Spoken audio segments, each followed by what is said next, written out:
maintien de la paix et de la sécurité de l'Ukraine. L'ordre du jour est adopté.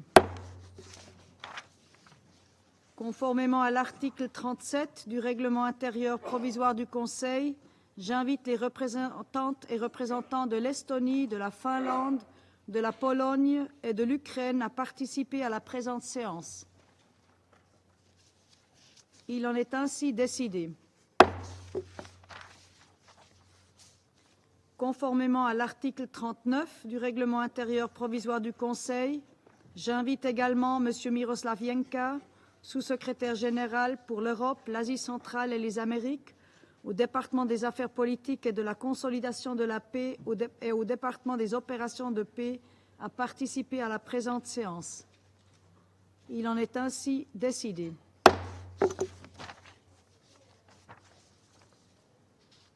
Conformément à l'article 39 du règlement intérieur provisoire du Conseil, j'invite son Excellence M. Stavros Lambrinidis, chef de la délégation de l'Union européenne auprès de l'Organisation des Nations unies, à participer à la présente séance.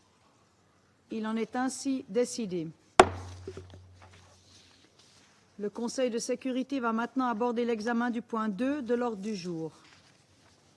J'ai le plaisir de donner la parole à M. Miroslav Jenka. Vous avez la parole.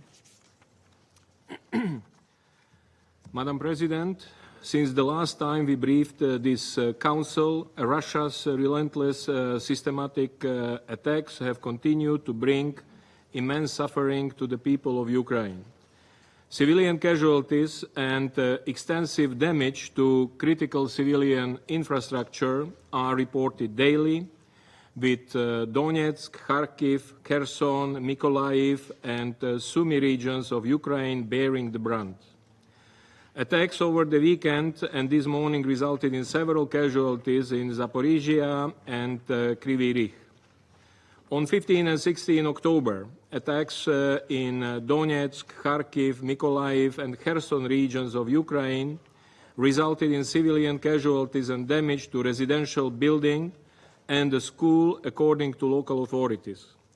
The ongoing hostilities have also led authorities in Ukraine's Kharkiv region to further expand mandatory evacuations to some 7,000 people.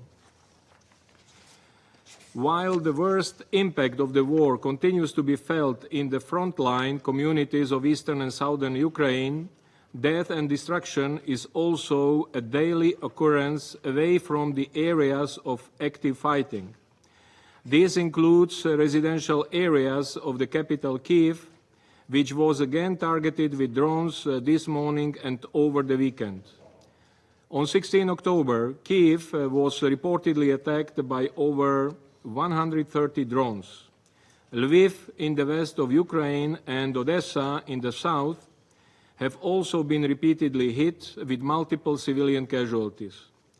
We are also concerned about the impact of continuing fighting across the Russian-Ukrainian border, particularly in the Kursk region of the Russian Federation, following Ukraine's August incursion. In September, at least 208 Ukrainian civilians were killed and 1,220 injured, making it the month with the highest number of civilian casualties this year in Ukraine. According to the Office of the High Commissioner for Human Rights, since the start of Russia's full-scale invasion of Ukraine in February 2022, launched in violation of the UN Charter and international law, 11,973 civilians, including 622 children, have been killed. 25,943 people, including 1,686 children, have been injured. We reiterate that all attacks on civilians and civilian infrastructure are prohibited under international law wherever they occur. They are unacceptable and must end immediately. Civilian vessels and port infrastructure are equally protected under international humanitarian law. Distressingly, we have witnessed the resumption of Russian attacks on Ukrainian Black Sea ports in recent weeks. Since 1st September, these attacks damaged 6 civilian vessels as well as grain infrastructure in the ports, according to local officials. As a result, wheat prices have increased more than 6% between 1 September and 14 October. Prices of risk insurance for Ukrainian exporters have surged, affecting the Ukrainian agricultural sector. The safety and sustainability of agricultural exports passing through the Black Sea remain critical for global food security.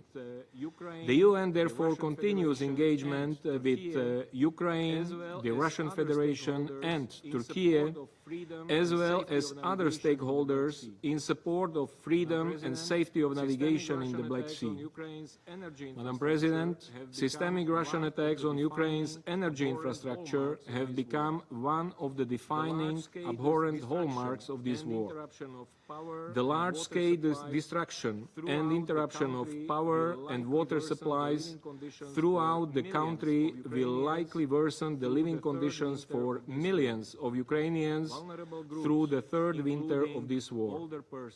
Vulnerable groups, including older persons, people with disabilities, and the internally displaced, are likely to be disproportionately affected. Many may soon find themselves trapped in their homes without heating and other essential utilities. These conditions are expected to magnify the already dire humanitarian situation.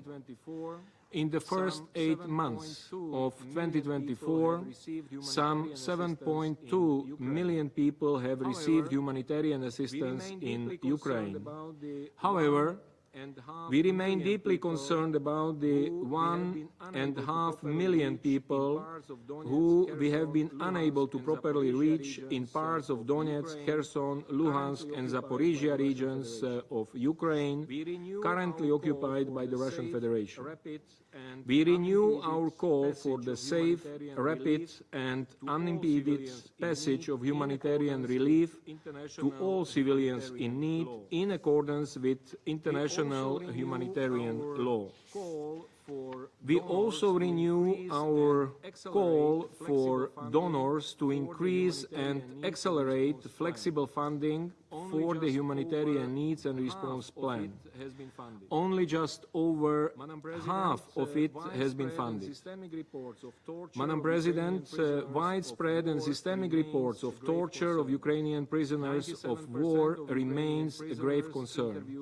97% of Ukrainian prisoners interviewed by OHCHR since March 2023 provided consistent and detailed accounts of torture or ill treatment during captivity. 68% reported sexual violence. Half of the Russian prisoners of war interviewed by OHCHR reported experiencing torture or ill treatment, primarily during the initial stage of internment. We urge the authorities of the Russian Federation, as well as of Ukraine, to end this practice and hold perpetrators accountable. On a positive note, we welcome the exchange last Friday of 95 prisoners of war on each side and encourage continued exchanges. We also welcome the exchange of hundreds of bodies on the same day. In the territory of Ukraine occupied by the Russian Federation, arbitrary detention, torture and restriction of civic space add to an already oppressive climate of fear.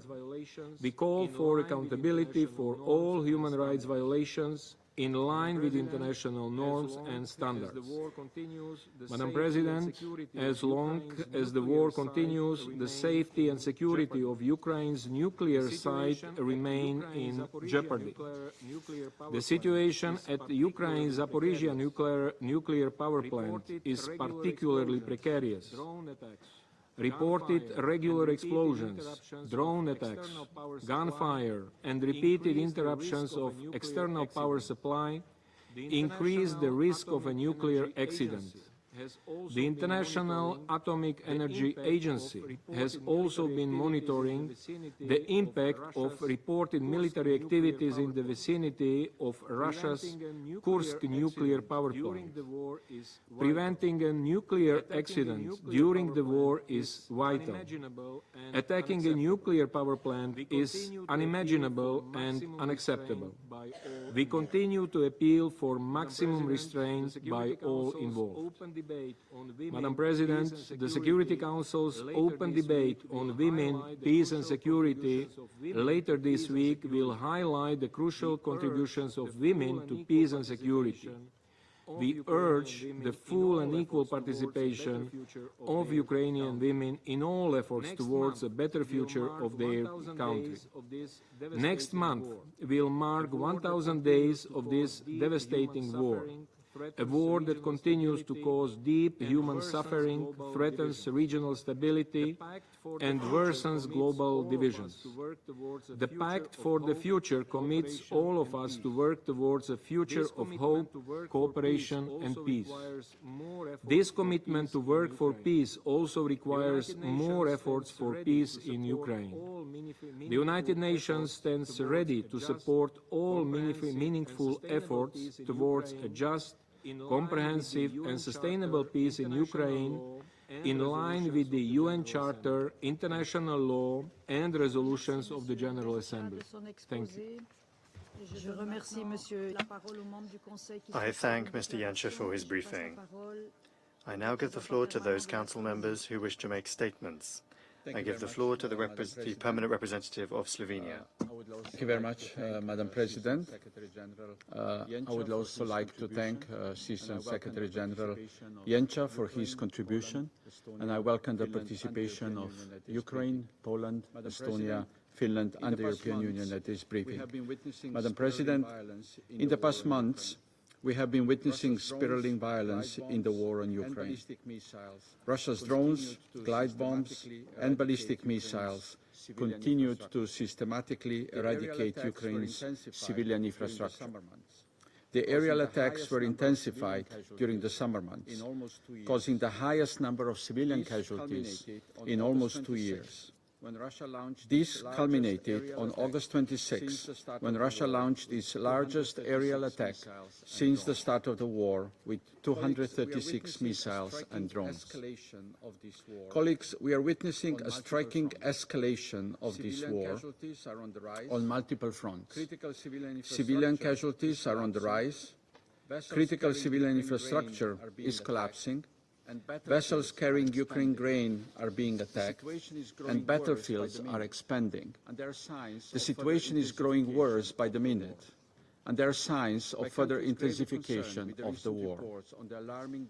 My country is gravely concerned with the recent reports on the alarming damage done to the environment. We take note of the allegations that Russia poisoned the same river with chemical waste, resulting in over 650 kilometers polluted waters. The river is flowing towards Ukraine, and the pollution is endangering the water supply of the Kyiv region, potentially affecting millions of people. This must be further investigated. Moreover, we have repeatedly raised concern over the ongoing military cooperation between Russia and DPRK and the emerging evidence of illegal weapons transfers to Russia, in flagrant violation of multiple Security Council resolutions. Recent reports on the deepening of this cooperation, with the potential involvement of DPRK troops in Ukraine, are adding to the gravity of our concerns. This would represent a particularly dark turn of events, with dangerous consequences for the state of international peace and security. The situation presents a significant risk of the war growing out of control. This danger has been there since the beginning of the war, with the occupation of the Zaporizhia nuclear power plant. However, with the widening of the military theater, the risks have expanded to other nuclear facilities in the region. And to echo Assistant Secretary General Yencha, a nuclear incident would have dramatic consequences for the region and would have global effects. Full respect of the 7 indispensable pillars for nuclear safety and security and the 5 basic principles that were introduced by the Director General of the IAEA in this Council needs to be urgently ensured. The Security Council has the responsibility to ensure that existing provisions and norms are fully implemented and, if necessary, strengthened. We believe that the Security Council has a role to play here, and we are ready to engage. Madam President, at this stage, it would be clear to everyone that this war is not a mere low-intensity conflict, where 2 parties are coming to terms with their differences. It has wide-ranging security, humanitarian, economic and ecological consequences, and it will carry a dangerous spillover potential until it ends. In this regard, we take note of President Zelensky's victory plan and underline the urgent need for genuine peace talks with the participation of both Ukraine and Russia, and based on the UN Charter and international law. Thank you. I thank the representative of Slovenia. I now give the floor to the representative of the United States. President, and thank you, Assistant Secretary General Yencha, for your briefing. Colleagues, for 970 days, Russia has waged a brutal, full-scale war against a fellow UN member state and its people. Russia, through relentless violence, is razing Ukraine's infrastructure, killing countless civilians, displacing millions, and threatening food security and European energy supplies. Russia is bombing grain ships bound for Africa and the Middle East. It is torturing journalists and prisoners of war. And now, in its failure to overthrow Ukraine's democratically elected government, Russia is seeking to expand the conflict. We have seen reports the DPRK has sent forces and is preparing to send additional soldiers to Ukraine to fight alongside Russia. If true, this marks a dangerous and highly concerning development and an obvious deepening of the DPRK-Russia military relationship. We are consulting with our allies and partners on the implications of such a dramatic move. Turning to the DPRK for manpower. If Russia is indeed turning to the DPRK for manpower, it would be a sign of desperation on the part of the Kremlin. We know Russia is suffering extraordinary casualties on the battlefield due to the bravery and effectiveness of the Ukrainian military. Russia cannot sustain its aggression without assistance, which means this war ends if Iran and the DPRK stop providing military assistance and if China stops transferring dual-use war components. These partnerships are exacerbating threats to peace and security beyond Ukraine, not just in Europe, but in the Indo-Pacific, the Middle East, and Africa. For example, Russia's forces have waged a systematic campaign against Ukraine's agricultural sector, destabilizing global food markets. Moscow has sought to break Ukraine's food exports at every link of the supply chain, whether destroying the food itself or the means to produce and ship it. Russia has set fire to fields, mined seabeds, and farmland, torn up roads, bombed grain silos, and reportedly rendered millions of hectares of Ukraine's farmland unusable. Putin knows those actions have exacerbated global hunger, but he doesn't care. Russia struck 2 grain ships earlier this month in Ukraine's ports, including one crewed by its own friends, Syrian nationals. There are reports Russia struck 2 more ships, killing 11 and injuring 21. These attacks are not just against Ukraine or the ship's international crews, but also against the most vulnerable, hungry populations across the globe who rely on that grain. The The Kremlin is cynically exploiting the food insecurity that is triggered, pushing countries in already fragile areas of Africa to rely on Russia as a substitute source of food, as Russia attempts to replace Ukraine. And while it may be tempting to want to freeze Russia's invasion and to let things stand where they are, let's be clear.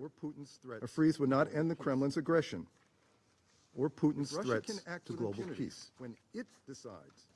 If Russia can act with impunity when it decides that a fellow member of the United Nations is, and I quote, not a real country, unquote, that its people are, quote, not a real nation, unquote, where does that leave the UN Charter and our more important principles? What precedent does that set for Russia or for other expansionist powers eyeing smaller or less developed neighbors? Russia cannot be allowed to annex parts of Ukraine, nor can Ukraine be told to stop defending its territory. That is a threat too great to global stability and to everything this institution is meant to protect.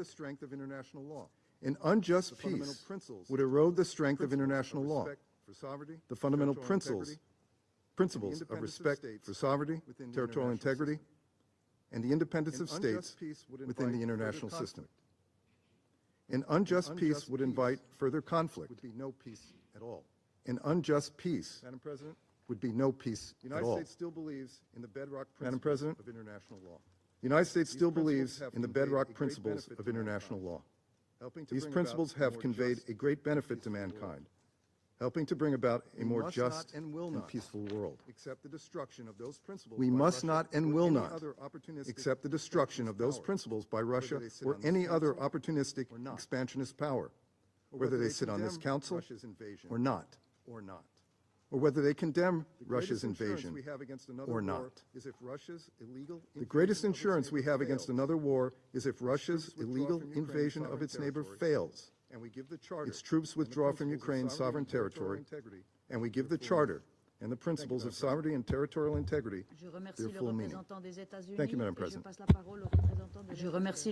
I thank the representative of the United States. I now give the floor to the representative of Ecuador. Thank you.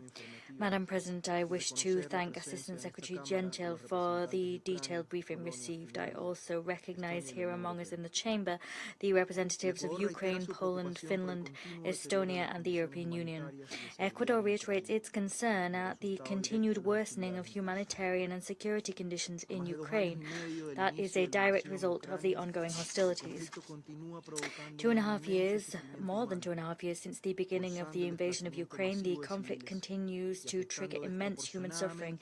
It is forcing the mass displacement of civilians and disproportionately affecting the most vulnerable groups among us, in particular women, children, older persons, persons with reduced mobility, and these are groups who face additional risks, including those related to gender-based violence and to the lack of access to basic services.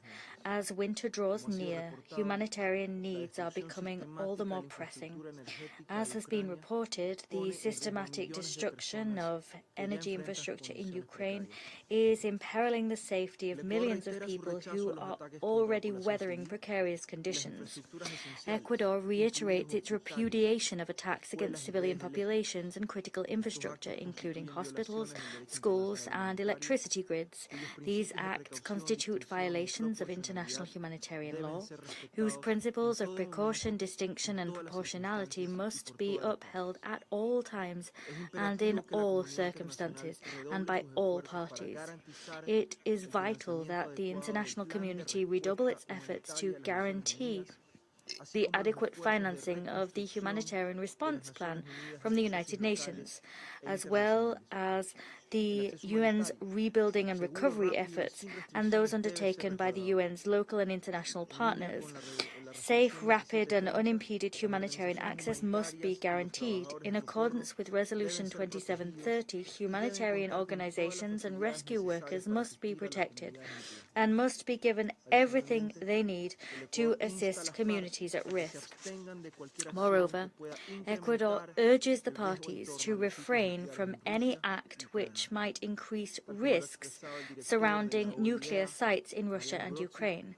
As has been stated by by the director of the IAEA, Mariano Grossi, the only way to avoid the threat of a nuclear incident with cross-border radiological consequences during this war is to fully respect and accede to the 7 indispensable pillars of nuclear safety and security, as well as to the 5 concrete principles for the protection of the Zaporizhzhia nuclear power plant.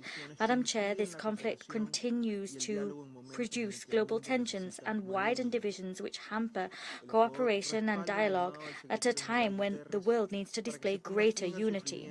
Ecuador supports the Secretary-General's appeal for an end to the suffering and for the cycle of violence to be broken. This for the good of the people of Ukraine, the people of the Russian Federation, and for the entire world. To conclude, I beseech this Council to step up its efforts to explore all avenues available,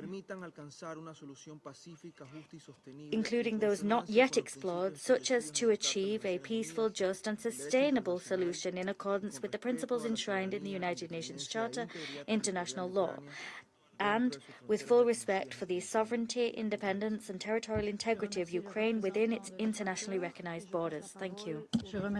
I thank the representative of Ecuador, and I now give the floor to the representative of Japan. Thank you, Madam President. I'd like to thank Slovenia and the United States for requesting this meeting. I also thank ASG Yencha for his comprehensive briefing. Last month, the new 79th session of the General Assembly started. During its high-level week, leaders reaffirmed a firm commitment to and strong unity in supporting Ukraine and renewed condemnation of Russia's aggression against Ukraine, which is a blatant violation of the UN Charter. Last week, President Zelensky announced a victory plan that is a concrete process to immediately achieve a just and lasting peace in Ukraine. Japan, together with Ukraine and the international community, will continue its diplomatic efforts to realize such a peace in accordance with the UN Charter. Madam President, we are aware of calls for peace talks and a ceasefire. While the importance of such proposals cannot be doubted, any call for peace must also be based on the will of the Ukrainian people and in line with the purposes of the principles of the UN Charter. This is a prerequisite for any country with a seat in this building and this chamber. In a clear-cut case of a war aggression like the one in Ukraine, pretending to be neutral is in fact supporting and appeasing the aggressor by rewarding its unlawful acts. Under the principle of the rule of law, we should never condone any violation of international law, especially the UN Charter. In this vein, such references to the situation in Ukraine as a Ukrainian crisis or Ukrainian war is malicious or misguided at its best. What Ukraine is doing now is defending itself. What is happening now is an aggression and a violation of UN Charter by Russia. Therefore, we must be also clear. Any call for peace, which deliberately or not, fails to mention the sovereignty and territorial integrity of Ukraine is not in accordance with the UN Charter.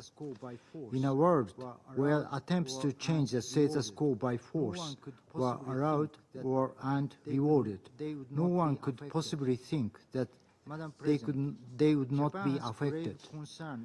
Madam President, Japan has grave concern over deepening Russia-North Korea military cooperation, as it considerably supports Russia's capability in the battlefield, as exemplified by Russia's procurement of ballistic missiles from North Korea to use against Ukraine in blatant violation of Security Council resolutions, which Russia has agreed to, as well as the mobilization of North Korea soldiers for the dispatch to the battlefield, as the government of Ukraine and ROK have recently revealed.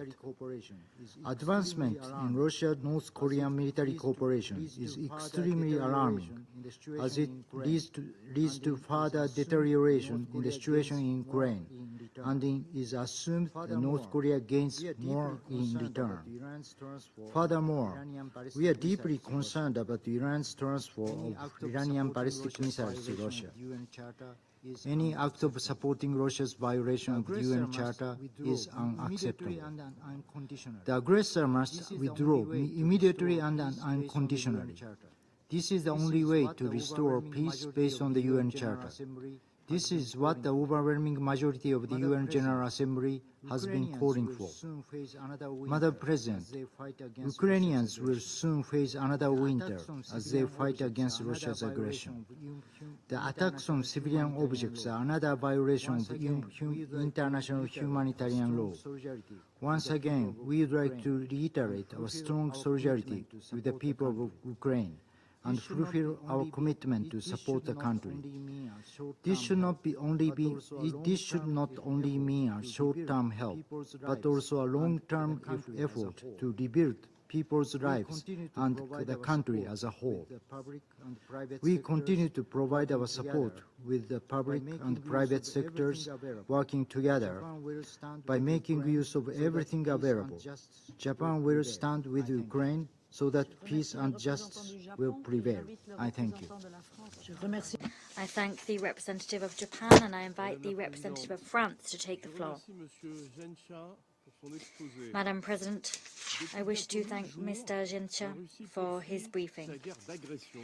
For close to 1,000 days now, Russia has continued its war of aggression in flagrant defiance of the UN Charter and international law. Russia continues to deliberately target civilian objects in violation of international humanitarian law. It has stepped up its campaign of systematic strikes against Ukrainian energy infrastructure. Ukraine is preparing to enter its third winter at war, with 2/3 of its energy production capacity destroyed. France will remain mobilized to meet the humanitarian needs of the Ukrainian people. In recent weeks, Russia has ratcheted up its attacks against civilian vessels, as well as grain storage facilities and Ukrainian port infrastructure in the Black Sea, thus disrupting the export of grain and increasingly imperiling the food security of millions of people. Since the beginning of October, Odessa has been struck several times. At the same time, France and its partners continue their efforts to continue to allow the delivery of wheat to several millions of people, such as to Somalia, Yemen, Sudan and Palestine. Madam President, nobody must become complicit in these crimes. There is an aggressor, Russia, who has attacked its neighbor, a sovereign country which posed no threat to it whatsoever, and a party under attack, that is Ukraine, who must be free to choose its alliances and its own trajectory. Article 51 of the Charter is crystal clear. Ukraine has the right to defend itself, and it must also be able to neutralize military Russian targets involved in operations targeting its territory. France urges all states, chief among them North Korea and Iran, to refrain from supplying Russia with weapons, dual-use goods and components which could fuel its war of aggression.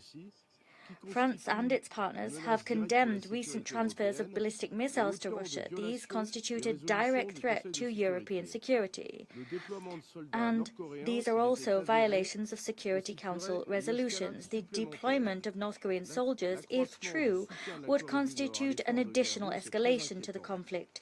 Increased support by North Korea to the Russian war effort is of grave concern. Madam President, France supports the goals enshrined in the victory plan presented by Ukraine. It is in this connection that we organized a conference on nuclear safety and security in Ukraine in Paris last week. That was part of our preparations for the second Summit for Peace. France remains committed to that effort side by side with Ukraine. We will continue to support Ukraine at all levels as long as is necessary. That message was conveyed by the Minister for Europe and Foreign Affairs, Jean-Noël Barrot. He visited Kiev and Sumy this weekend. Ukraine must be able to benefit from this position of strength to allow a just and lasting solution to the conflict to come to pass. Peace cannot involve the surrender of the party under attack. Thank you. I thank the representative of France. I give the floor to the representative of the Russian Federation. Madam President, once again today, in addition to the representative of the European Union, we can see a list of speakers and 5 European Union countries, Finland, Poland and Estonia. They're clearly going to make a sizable contribution to today's discussion. Only we believe that this is an impossible mission for them. As we have increasingly become convinced, there is no added value that they can bring to the discussion. We're not seeing a long line of countries from the European Union rushing to sign up for the meetings on Ukraine that we organize. Madam President, we're increasingly convinced that in convening meetings such as today's one, our Western colleagues are pursuing a single aim: to artificially keep the subject of Ukraine afloat in the Security Council, and in so doing to demonstrate in public their support for the rapidly bankrupting anti-Russian project in Ukraine. If they really wanted to focus attention on the problems born out of the Ukraine crisis, their statements would be entirely different, and they would contain at least some truth about what is happening, rather than a worn-out set of accusations against Russia. And in actual fact, there are indeed a great many such problems. The main one of those problems, the ongoing feeding of the Kiev regime with weapons, hardware, mercenary and intelligence, is something we'll touch upon during a separate meeting on the 31st of October. It's hard to say what is a greater motivation for our Western colleagues here. Is it pure greed, because in the hostilities in Ukraine they are making billions of dollars, or is it a reluctance to admit their mistakes, including those committed back when they were only modeling the Ukraine crisis? Another block of problems can be summed up via the insightful statement by the Polish President Andrzej Duda, saying that Ukraine is a drowning person dragging down to the depths those that are trying to help it. And it's not even a question of Europe rapidly losing its economic and political heft and looking more and more like a lightweight. That's an internal European problem caused by the conscious, flawed choice of the European elites in favor of confrontation rather than cooperation with Russia. The problem is that the now expired Ukrainian president, who is clearly facing defeat on the battlefield, is now openly betting exclusively on dragging NATO into a direct rather than a proxy conflict with a nuclear power. And it is not balking at open blackmail in doing so. A clear example of this last week was Zelensky's unveiling of his latest pseudo-peace plan, the so-called victory plan, the essence of which is to push the West to enter a direct military confrontation with Russia, which, as we all understand, could lead to a global conflict. We have repeatedly said that the rabid head of the Kiev clique has nothing to lose, and in his desire to retain power at any cost, he's ready to plunge the entire world into the abyss of nuclear apocalypse. That's his plan B that he is now trying to present as a victory plan. As is being noted with disappointment by many sensible Western politicians and experts, in Zelensky's newly thought-up, artless plan, there is no strategic component that would allow NATO and Ukraine to change the course of hostilities in their favor. And that's no surprise, because no such thing exists, and the full defeat of the UAF on the battlefield is only a matter of time. And the head of the Kiev regime is devoid of any military talent anyway, and his Kursk adventure proved that most convincingly. It also demonstrated Zelensky's willingness, without hesitation, to sacrifice Ukraine and the lives of Ukrainians for the sake of Western geopolitical interests that he interprets clearly as dealing strategic defeat to Russia on the battlefield. At the same time, he is advancing an open and blatant betrayal of the national interests of his own country. The so-called peace plan openly declares a willingness to sell off what's left of Ukraine's natural wealth, which incidentally under Ukraine's constitution constitution would require a referendum, and to use its citizens in future to guard the security of Europe in the place of American forces. But what is absent from Zelensky's latest screenplay is even a hint at a willingness to step on the path of a genuine and long-term peace settlement to the conflict. He remains convinced, as in the case of his previous still-porn initiatives, that the West must, together with him, develop some ultimatum plan and then impose it on Russia. How can such thinking be explained other than as the regular use of strong narcotics? It's hard to say. A better formula than the proposals by the Russian president in June is hardly something Kiev can hope for anymore, and that opportunity was essentially ruled out with the beginning of the UAF attack on Kursk Oblast. Hence, the only remaining trump card for the head in Kiev is to provoke a direct confrontation between Russia and NATO. The infamous peace plan has this idea embodied first and foremost in the latest demand for Ukraine to join NATO. So that no one has any illusions, I want to immediately reaffirm that Ukraine's membership in NATO in any territorial form in the North Atlantic Alliance for Russia is absolutely unacceptable, and it cannot be part of any peace plans or mediation initiatives. We have developed and are ready to further develop good neighborly relations with a neutral, non-bloc affiliated Ukraine, as was enshrined in its constitution and in our bilateral treaties. However, this provision that is a cornerstone for Ukraine's security was gradually repealed after the US and allies-inspired anti-constitutional coup in 2014 that fixed the course on this country sliding into the mire of crisis, lawlessness, extreme nationalism, and civil war. Madam President, the Council members' very close attention should be paid not to the latest Zelensky plan, which, in addition to the elements I've mentioned, contains nothing other than calls for material assistance, but rather should be paid to the statements of the Kiev leader that accompanied his presentation of this opus in Europe. On the 17th of October, the head of the Kiev regime, in particular, as an inveterate blackmailer, declared his intention to create nuclear weapons if his country wasn't taken into NATO. Thus, contemporary Ukraine has essentially publicly declared its intention to violate its obligations under the NPT, the Comprehensive Safeguards Agreements of the IAEA and the additional protocol to it. In other words, we are talking about an open declaration by a non-nuclear state party to the NPT of its intention to violate Article 2 of the treaty, which could lead to an extremely serious international crisis in the non-proliferation of nuclear weapons. We are convinced that all members of the Security Council, the entire international community, in fact, must most firmly condemn these irresponsible statements. For the time being, there has been no public reaction to this from the USA and their allies, to this obvious challenge to the non-proliferation regime. This only confirms that they are pandering to any ventures and crimes committed by the Kiev regime. Instead of this, they have become distracted by circulating scaremongering with Iranian, Chinese, and Korean bogeymen, each one of which is more absurd than the one before. This situation around the nuclear blackmail of the illegitimate head of the Kiev regime again convinces us that the decision of the leadership of the Russian Federation at the beginning of the special military operation that was adopted incidentally following similar nuclear threats from the Ukrainian leadership was the only right thing to do.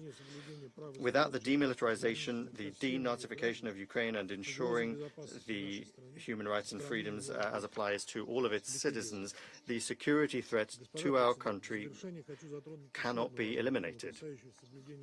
Madam President, in conclusion, I'd like to touch upon another important subject relating to human rights and civic freedoms in Ukraine. As is well known, our Western colleagues like to present the Kiev regime and its leader as almost a protector of democracy and an example for the entire region. At the same time, the harsh dictatorship that has been established in the country, leading to the delegitimization of state institutions, thousands of political prisoners, a ban on the Russian language and Russian identity, in violation of the country's constitution and the basic norms of international law, and also the hounding of the canonical Orthodox Church, are things that the Ukraine's Western backers are trying to ignore.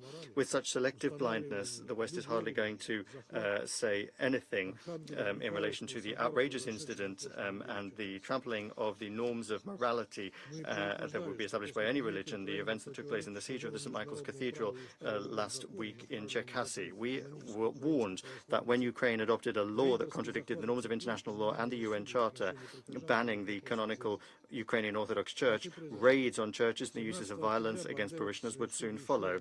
And that is what happened. On the 17th of October, Banderites committed another serious crime. More than 100 fighters in camo and balaclavas forced their way into the cathedral. They opened fire on civilians. They used tear gas, and they forced the parishioners out of the service. On the internet, you can find hundreds of videos of this banditry. And after this, they began looting. They looted the funds. They stole money that was being gathered by the parishioners to restore the cathedral. They took out equipment, icons, church books, and even food.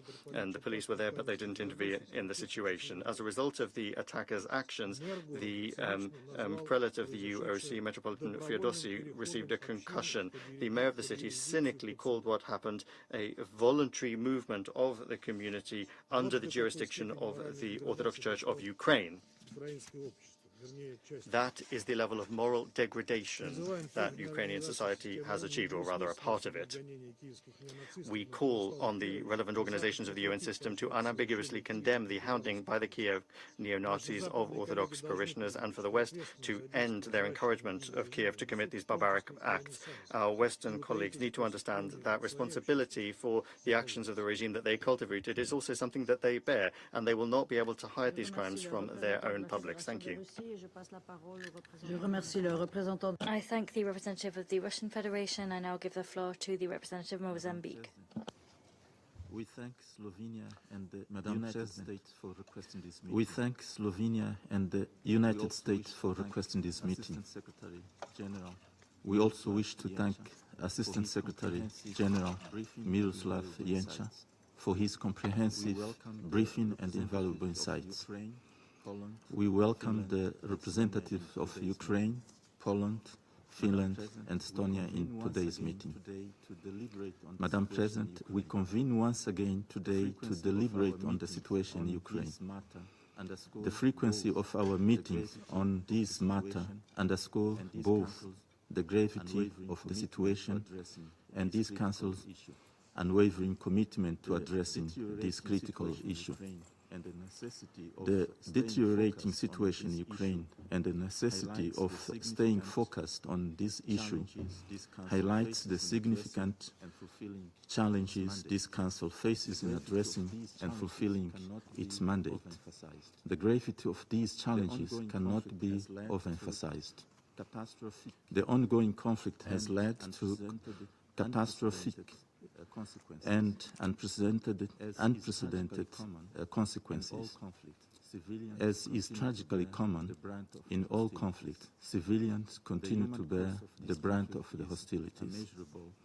The human cost of this conflict is immeasurable, manifested by loss of life, injuries, widespread destruction of critical civilian infrastructure, human rights violations, and massive forced displacements and refugees.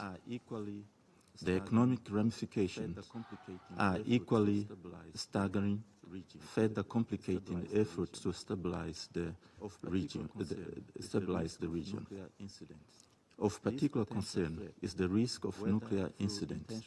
This potential threat, whether through intentional use, miscalculation, or accident, underscores the urgency for rigorous safety protocols, transparent communication, and international cooperation to prevent any catastrophic outcomes with dire humanitarian and geopolitical impacts. It is crucial to recognize that the repercussions of this conflict extend far beyond the two neighboring countries. Geopolitical tension and instability, food and energy crisis, and economic instability have not only regional but global impacts. We must be mindful that no one will be safe until everyone is safe. Our collective legal and moral determination to save the succeeding generations from the scourge of war, as enshrined in the UN Charter, has never been more pertinent. Madam President, as this conflict persists with no signs of abatement, it has become evident that there can be no military solution. The primacy of military approach, anchored in the zero-sum logic, has proven unrealistic and unsustainable. A paradigm shift to a cooperative approach that includes diplomatic efforts, humanitarian aid, and the fostering of inclusive political dialogue is imperative. In light of this consideration, we reiterate our urgent call for an immediate cessation of the hostilities and a return to direct negotiations without any preconditions, while giving due consideration to the legitimate security concerns of all parties involved. In conclusion, Madam President, Mozambique reaffirms its steadfast advocacy for a political and negotiated solution as the only viable way to end this conflict and establish the foundation for lasting and sustainable peace for the two neighboring countries.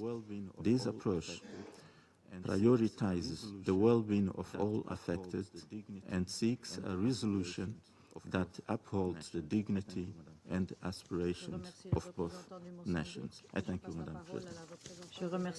I thank the representative of Mozambique, and I now give the floor to the representative of Guyana. Thank you, Madam President.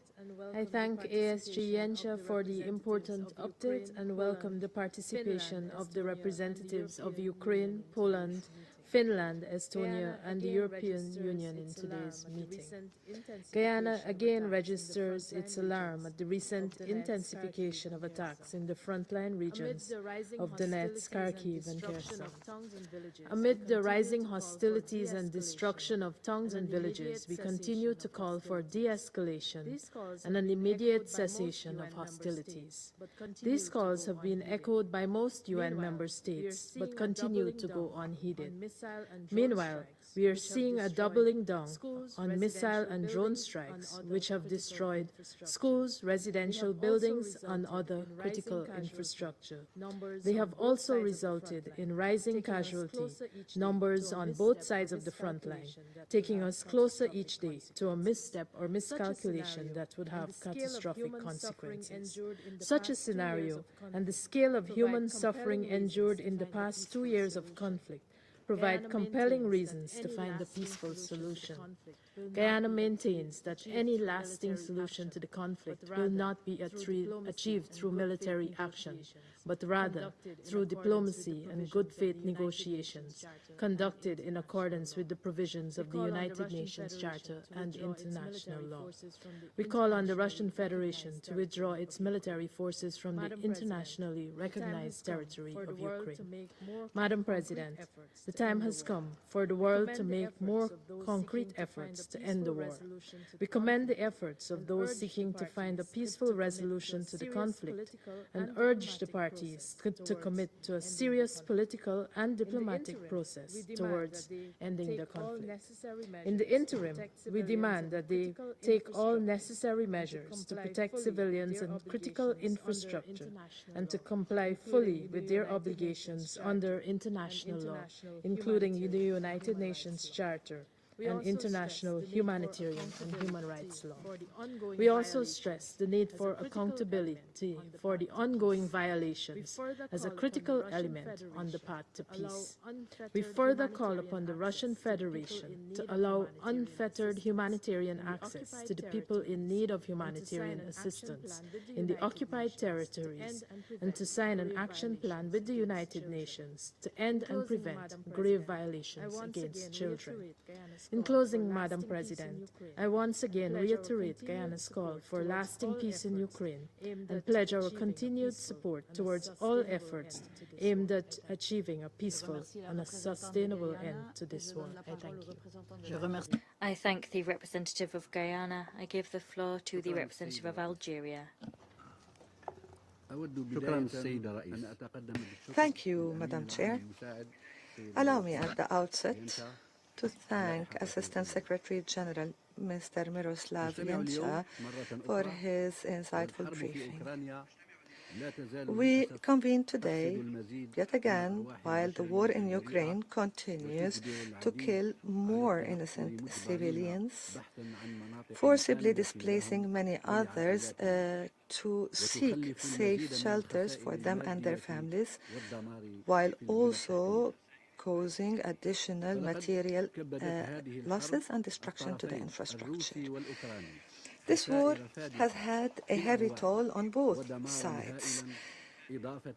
Losses in terms of casualties and a tremendous destruction in addition to a prolonged humanitarian crisis. What is concerning in this matter is the fact that this situation is viewed as almost inevitable in the absence of any tangible impact of individual and international initiatives launched to date in order to narrow the diverging points of view.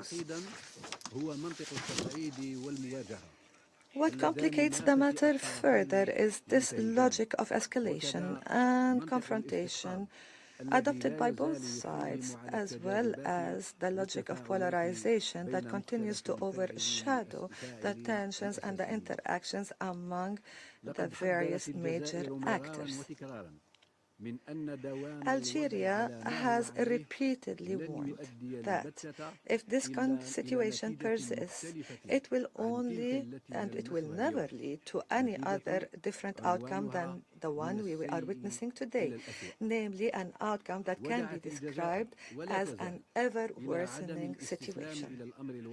Algeria has been advocating that we should not surrender to the status quo and accept that the events are inevitable. On the contrary, we called for giving precedence to the language of dialogue and diplomacy over that of confrontation and war.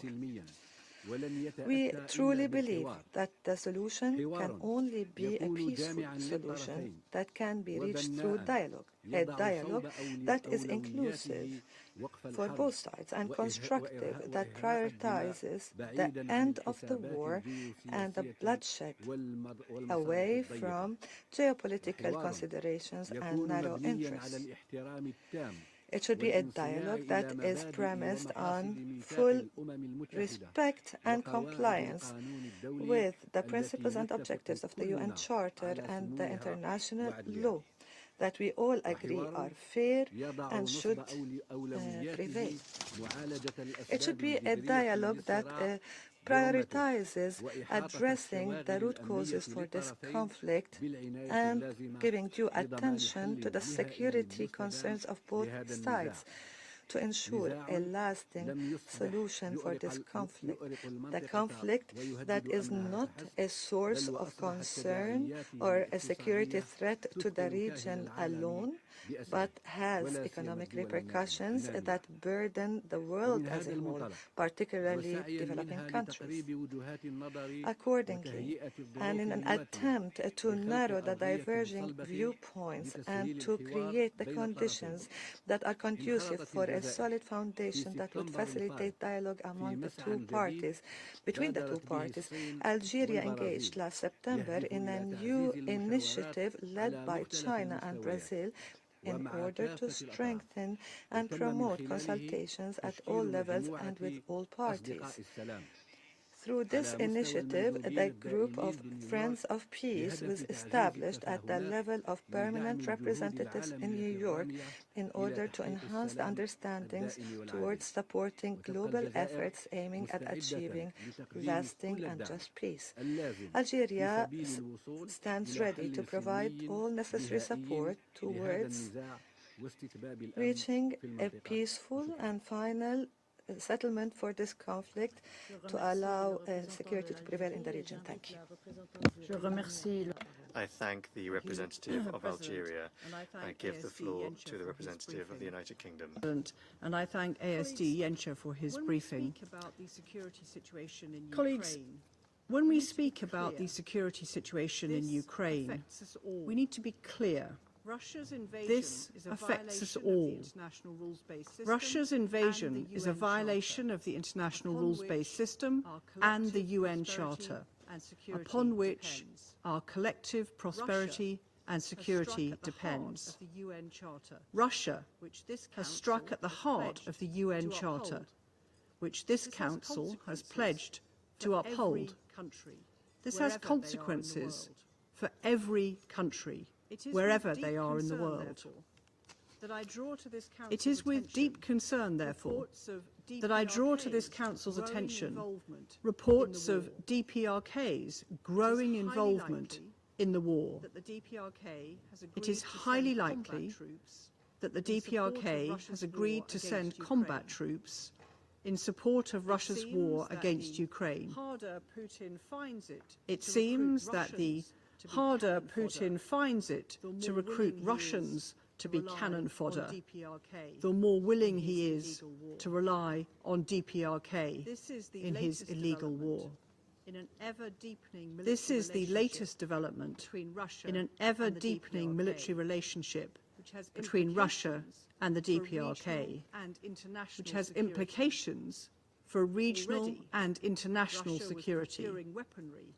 Already, Russia was procuring weaponry from DPRK to inflict suffering on the Ukrainian people in violation of UN Security Council resolutions that Russia itself voted for.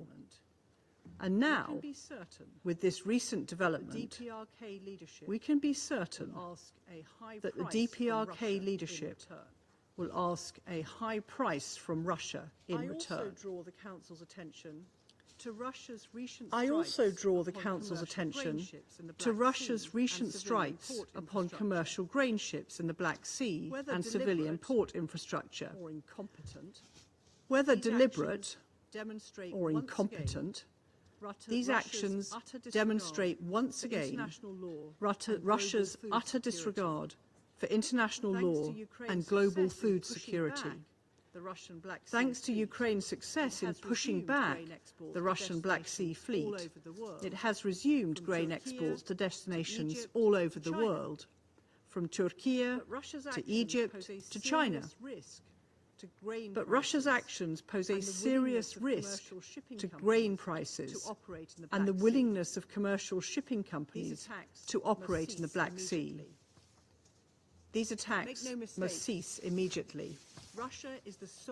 Make no mistake, Russia is the sole cause of this war and its devastating human and global consequences. Putin could end the war tomorrow if he chose. No one wants peace more than Ukraine. But for peace to be sustainable, it must have respect for the UN Charter at its core. There can be no false equivalence between aggressor and victim. Russia has no legitimate interests when it comes to Ukraine. If Putin thinks he can weaken our resolve through his illegal and destabilizing actions, he is wrong. The UK's commitment to support Ukraine to defend itself against Russian aggression and to achieve a just and lasting peace is ironclad. We call upon Russia to immediately cease its unprovoked illegal war and withdraw its forces unconditionally from all of Ukraine. I thank you. I thank the representative of the United Kingdom. I give the floor to the representative of Sierra Leone. Madam President, thank you for convening this meeting at the request of Slovenia and the United States. And I also thank Mr. Miroslav Zelensky for his briefing. We welcome the participation of Ukraine, Poland, Finland and Estonia in this meeting. Sierra Leone acknowledges Ukraine's letter of 14 October 2024 reporting the tragic death of Ukrainian journalist Victoria Roshina. We express our condolences and stress that journalists are civilians protected under international humanitarian law. The inhumane treatment and unexplained death of detainees during war violates international law. Sierra Leone remains deeply concerned about the escalating conflict in Ukraine, which has persisted for over 2.5 years. Recent intensification and the fighting has resulted in further occupation of Ukrainian villages and regaining of territory in the Kursk region. We take note of reports of multiple attacks in early October, targeting civilians and vital infrastructure, such as residential areas, markets, railways, and grain storage facilities.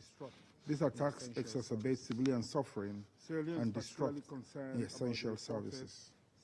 Sierra Leone is particularly concerned about the reported 7 October missile strike on a civilian ship flying the flag of Palau, resulting in deaths and injuries, and the attacks on humanitarian ships on 9th and 10th October, killing civilians and damaging vital port infrastructure. These attacks, affecting both Ukraine and countries reliant on Ukrainian grain, are prohibited under international humanitarian law. Madam President, according to OCHA and OHCHR reports, intensified hostilities and attacks in September 2024 led to the highest civilian casualty numbers of the year, with at least 208 killed and 1,220 injured. We are also troubled by reports of ill-treatment of prisoners of war, a violation of the Geneva Convention. The ongoing attacks on nuclear energy infrastructure pose serious regional threats. We echo the warnings of IAEA Chief Grossi and urge all parties to refrain from further strikes on nuclear facilities, which could lead to catastrophic consequences. Sierra Leone calls for the protection of civilians and the prioritization of diplomacy and dialogue to de-escalate tensions, and for the parties to refrain from further escalation and the option of winning the war on the battlefield at all costs. With further call for full respect of the national sovereignty, territorial integrity, and unity of Ukraine within its internationally recognized borders, and for the immediate cessation of hostilities. In doing so, we urge for good faith diplomatic efforts addressing the legitimate concerns of the parties. The international community must support efforts to find a peaceful resolution through diplomatic means, as outlined in Article 33 of the UN Charter. Thank you. I thank the representative of Sierra Leone. I give the floor to the representative of the Republic of Korea. Thank you, Madam President. I also extend my gratitude to A.S. Yuzenka for his briefing. The Security Council's high-level meeting on Ukraine last month demonstrated the international community to share the sense of urgency for ending this brutal war. However, it is regrettable that the situation on the ground is nowhere close to improving. Indeed, we continue to witness a major intensification of the battles along the front lines. This is leading to a significant increase in civilian casualties and the destruction of energy infrastructure in Ukraine. Russia's recent attacks against commercial vessels exporting Ukraine's grains in the Black Sea, as well as the precarious status of nuclear power plants, illustrate how the war's impacts transcend the region in many aspects, ranging from global food security to nuclear safety. Madam President, over the past year, we have witnessed another alarming development in the war: North Korea's increasing involvement in support of Russia's illegal invasion of Ukraine. According to the announcement by the ROK National Intelligence Service last week, over 13,000 containers filled with North Korean artillery shells, missiles, and anti-tank rockets have been shipped to Russia in approximately 70 batches since August 2023. It is estimated that more than 8 million rounds of shells have already been provided to Russia. In addition, we observed a key figure in North Korea's missile development, Kim Jong-sik, first Deputy Director of the Munitions Industry Department, visiting and inspecting the KN-23 missile launch site multiple times near the Ukrainian front lines in August this year. As my delegation has repeatedly pointed out in this chamber, all of these activities are flagrant violations of multiple Security Council resolutions that Russia once voted in favor of. Madam President, we are well aware that North Korea is a habitual violator of international norms and Security Council resolutions. However, recent actions by Pyongyang have even surprised us. Going beyond providing significant amounts of military resources to Russia, Pyongyang, according to our NIS, National Intelligence Service, has deployed about 1,500 Special Forces troops to Russia's far eastern cities aboard Russian naval vessels since earlier this month. The transported soldiers were provided with the Russian military uniforms and Russian weapons, and to disguise their identity, they were issued with fake ID cards of residents from Yakutia and Brachia, who share similar facial features with North Koreans. This means a qualitative change in North Korea's involvement in Russia's war against Ukraine. By dispatching a large number of combatants, North Korea will likely become an active belligerent in warfare. This is not merely an attack on the very integrity of the Security Council sanctions regime. It is a blatant attempt to undermine peace and security, not only in Europe and in Northeast Asia, but also across the entire globe. North Korea will expect a generous payoff from Moscow in return for its troop contribution. It could be either military or financial assistance. It could be nuclear weapons-related technology. Madam President, Russia may be in a desperate military situation, but even so, bringing in the forces of another country, especially from a notorious rogue state, is exceedingly dangerous. It is hard to believe that a permanent member of the Security Council would take such a gamble and shift the course of the war. All the illegal military cooperation between North Korea and Russia must be unequivocally condemned. Russia and North Korea must immediately stop violating international obligations. The Republic of Korea will mobilize various means to address this major development in full cooperation with its allies and friends. In this regard, the Republic of Korea is fully committed to working with the international community to monitor and report any sanctions violation and evasion activities, including through the recently launched Multilateral Sanctions Monitoring Team, the MSMT. Madam President and colleagues, ever since this illegal war began, the collective voice of the international community has been crystal clear. The overwhelming majority of the UN General Assembly appealed to Russia to end this futile war by withdrawing its troops from Ukraine. The Republic of Korea believes that any pathway toward lasting peace in Ukraine must be in line with the principles of the UN Charter and international law, particularly by ensuring respect for Ukraine's sovereignty and territorial integrity. I thank you, Madam President. I thank the representative of Republic of Korea. I give the floor to the representative of China. President, I thank ASG Yanka for his briefing. The Ukraine crisis is still raging, characterized by expanding conflict and fighting, increasing civilian casualties, and growing spillover effects. This is deeply distressing and worrying. Last month, during the general debate of the 79th session of the GA, the leaders of many countries expressed their views and propositions on the Ukraine issue. Russia and Ukraine also elaborated their respective positions. Despite the differences in views and proposals on the root causes of the problem, the current dynamic, and the path to ending the crisis, all countries unanimously called for an early restoration of peace. It can be said that peace is the greatest common denominator the international community can reach on the Ukraine crisis.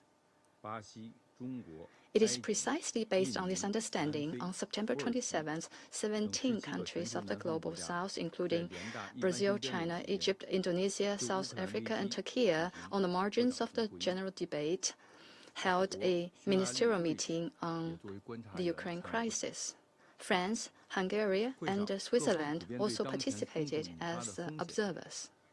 At the meeting, all parties expressed deep concern about the risks arising from the current conflict, especially its impact on the Global South countries. They emphasized that the importance of peaceful settlement of the international disputes and called for a political solution to the Ukraine crisis through diplomatic means. After the meeting, Brazil, China, and other participating countries issued a joint communique, which calls for upholding the purposes and principles of the UN Charter and respect for sovereignty and territorial integrity of states. It also calls on all parties to the conflict to abide by the principles of de-escalation of the situation, emphasizing the importance of no expansion of the battlefield and no escalation of fighting. Furthermore, it calls for refraining from the threat of use of weapons of mass destruction, in particular nuclear weapons, chemical and biological weapons, and every effort be made to prevent nuclear proliferation and avoid a nuclear war. The countries concerned have also agreed to set up a group of Friends for Peace on the UN platform to further mobilize voices for peace, promote consensus for peace, and support peace efforts. The group of Friends for Peace has no intention of interfering with, influencing, or replacing existing platforms and mechanisms, or negotiating on behalf of the parties concerned, namely Russia and Ukraine, much less imposing any peace proposals. The group will conduct its work in a flexible way, engage in dialogue inclusively, and engage all parties in an open spirit. It welcomes the participation of like-minded countries, especially those from the Global South, to create synergies and build peace together. President. The U.S. representative in his statement just now once again attacked and smeared China, which we strongly oppose. I would like to highlight the following 3 points. First, China's position on the Ukraine issue is objective and impartial. We neither support any party, nor do we favor any party. China has always adhered to the general direction of a political settlement of the Ukraine crisis and has maintained contacts with all parties concerned, including Russia and Ukraine. During the general debate of the 79th UNGA, Chinese Foreign Minister Wang Yi held respective meetings with his Russian and Ukrainian counterparts, actively promoting peace talks. We have provided timely briefings to Russia and Ukraine on the holding of the ministerial meeting on Ukraine and the establishment of the Group of Friends for Peace. We have listened to their views. Second, China's position on the Ukraine issue has been consistent, namely promoting a ceasefire and a political settlement. At the onset of the conflict, President Xi Jinping put forward 4 points on what should be done, clearly emphasizing that the sovereignty and the territorial integrity of all states should be respected, and the purposes and principles of the UN Charter should be observed. China has also issued a document entitled China's Position on the Political Settlement of the Crisis in Ukraine. With Brazil, we jointly issued 6 common understandings calling for a political settlement of the crisis. The special representative of the Chinese government has maintained close contacts with all parties and actively engaged in shuttle diplomacy, working for peace and facilitating talks. Third, China's position on the Ukraine issue is open and above board. We have no intention of exploiting it for selfish gains or creating confrontation. China is not a creator of the Ukraine crisis, much less a party to the conflict. China has never provided lethal weapons to any party to the conflict. We have consistent and strict export controls over dual-use items. We call on the international community to cooperate in addressing the negative spillover effects of the crisis, jointly maintain the security and stability of the industrial and supply chains, and resist taking advantage of the situation to suppress dissent, to decouple and sever the chains. We oppose the use of the Ukraine issue by the U.S. to smear and put pressure on China and the imposition of illegal unilateral sanctions and long-arm jurisdiction on Chinese entities and individuals. We will take all necessary measures to resolutely safeguard the legitimate and lawful rights and interests of Chinese companies and nationals. I thank you, President. I thank the representative of China. I now give the floor to the representative of Malta. President, and I also thank ASG Yencha for his briefing. As Russia's aggression against Ukraine drags on, we continue to witness the deterioration of the situation on the ground. This is substantiated by sobering statistics and spiraling markers related to the death toll, injuries, and the humanitarian needs of millions of people, as clearly outlined by OCHA and other actors on the ground. The summer months marked a clear escalation in violence through the intensification of missile and drone attacks all around Ukraine and the systematic targeting of Ukraine's civilian infrastructure. This led to a dramatic increase in casualties. The specific targeting of Ukraine's energy infrastructure enforces the grim reality that millions of Ukrainians will be forced to face another tough winter with a severely crippled energy capacity. Moreover, any action that endangers the safety and security of Ukraine's nuclear facilities is unacceptable. In this regard, we fully support all diplomatic efforts by the IAEA aimed at addressing these topics. Furthermore, we condemn the destruction of port infrastructure and the weaponization of goods, which continues to undermine global food security. We reiterate that international law, including international humanitarian and international human rights law, must be respected by the parties at all times. We also express our grave concern about reports of executions by Russian forces of Ukrainian prisoners of war. We condemn third countries' continued support for Russia's war of aggression in the form of military support and dual-use items, some of which in violation of Security Council resolutions. Reports of DPRK troops on the front line in Ukraine are troubling and deeply concerning. Madam President, ensuring the protection of humanitarian space across Ukraine is essential. We express our concern over the incidents of violence against humanitarian workers and damage to humanitarian hubs and assets in the vicinity of the front line. We again call for all parties to ensure the safety and security of all UN and humanitarian personnel and facilitate their life-saving operations. This, alongside strengthening militarization efforts in the weeks and months ahead, will be critical in supporting the most vulnerable trapped in this conflict. The situation of children in the temporarily controlled or occupied territories of Ukraine remains dire and in need of more humanitarian support. To this end, we reiterate our full support to the mandate of the International Criminal Court, the Independent International Commission of Inquiry on Ukraine, as well as to the register of damage caused by the aggression of the Russian Federation against Ukraine. Madam President, Malta reaffirms its unwavering support for Ukraine's independence, sovereignty, and territorial integrity within its internationally recognized borders. We will continue to support Ukraine and its right to defend itself in accordance with Article 51 of the UN Charter, as long as this unjustified and unprovoked war of aggression continues. A comprehensive, just, and lasting peace is urgently needed. We support the current momentum for Ukraine's peace plan, and we call on all members to spare no effort to build the broadest possible international support for it to materialize. The Russian Federation can end this war by withdrawing all its troops from the entire territory of Ukraine. As we focus all our efforts on peace, we should never lose focus on the responsibility that we have to protect our multilateral system, uphold the UN Charter and international law. I thank you, Madam President. I thank the representative of Malta. I shall now make a statement in my capacity as the representative of Switzerland.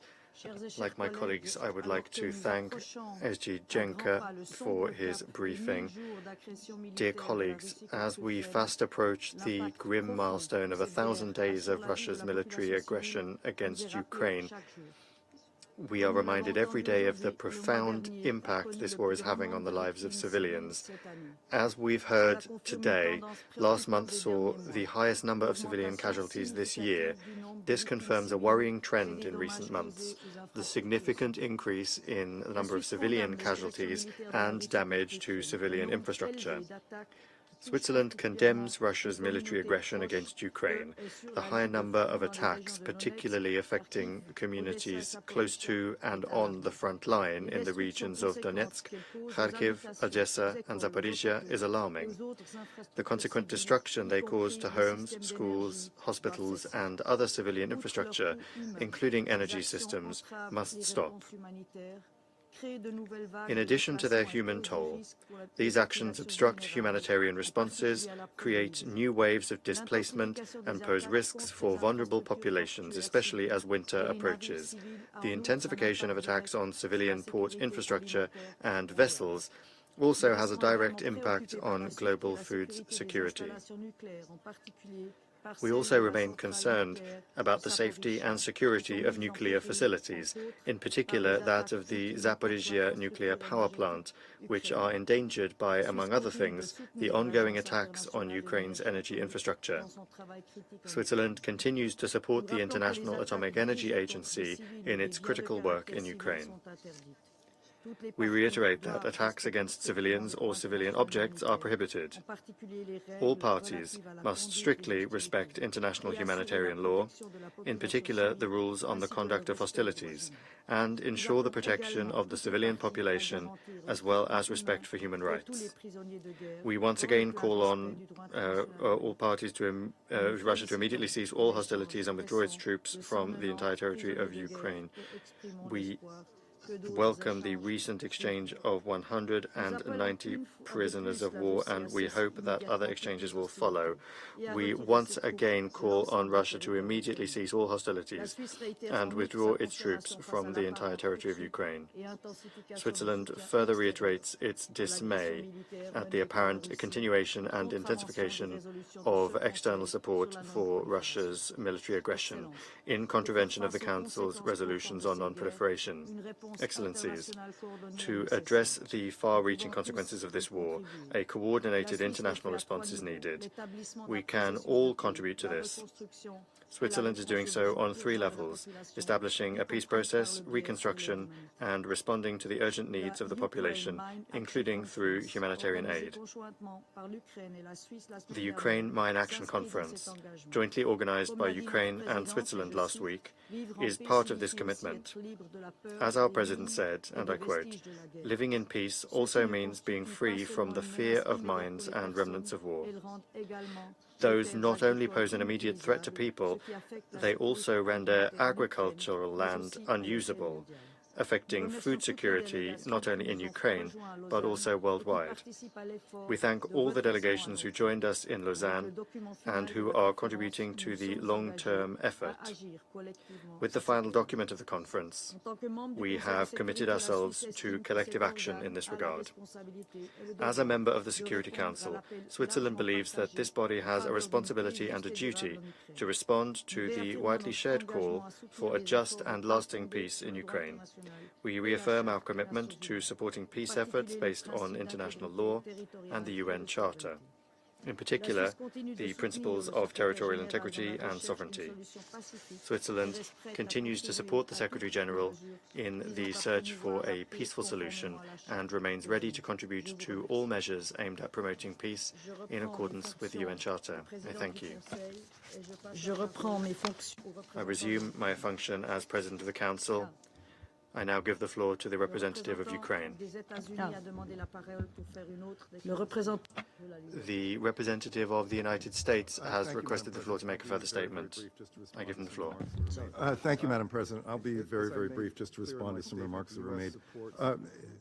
As I made clear in my statement, the U.S. supports a just peace in Ukraine, but any proposal that is not aligned with the UN Charter or seeks to freeze in place Russian territorial conquest is not a just peace.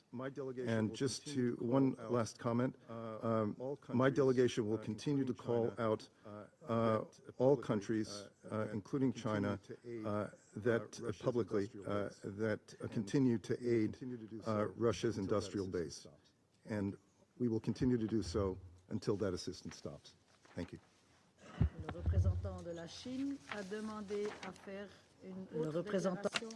The representative of China has requested a further statement. I give them the floor.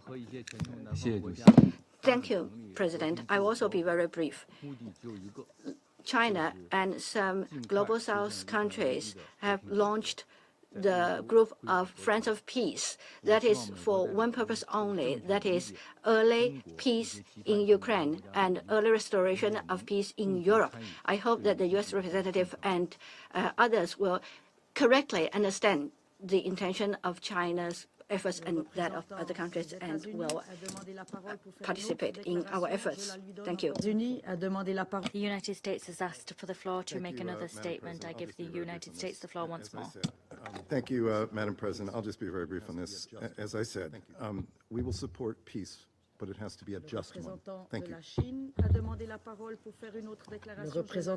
The representative of China has asked for the floor to make another statement. You have the floor once more. Thank you, President. I suggest that the U.S. representative read the joint communique issued on September the 27th that was issued after the meeting held by China and some Global South countries. Thank you. I now wish to give the floor to the representative of Ukraine. Distinguished members of thank you, Madam President. Distinguished members of the Security Council Assistant Secretary Yencha, I would have recognized here Putin's couple regime in the permanent seat of the Soviet Union if he had not run away as a cheat who had told a pack of lies. Next month, we will reach a somber milestone, 1,000 days since his mafia regime launched its full-scale invasion of Ukraine. And every day of this invasion has been marked by Russian war crimes and Ukrainian suffering and resilience.